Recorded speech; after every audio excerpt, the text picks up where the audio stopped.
ಭಕ್ತರೊಡೆಯನಿ ವಕ್ರತುಂಡನಿ ಮಾಡುವೆ ನಿನ್ನ ಪ್ರಾರ್ಥನೆ, ಏಕದಂತನಿ ಶಕ್ತಿದಾತನಿ ಮಾಡುವೆ ನಿನಗೆ ವಂದನೆ.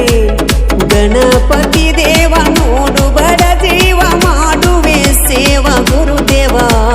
ಮುದ್ದು ಮುಖದೊಡೆಯ ಶುದ್ಧ ಮನದೊಡೆಯ ಹಿಂದೂ ಕುಲದೊಡೆಯನಿ, ಮೂರು ಲೋಕಗಳ ಸಕಲ ಜೀವಿಗಳು ಪೂಜಿಸುವಂತ ಒಡೆಯನಿ.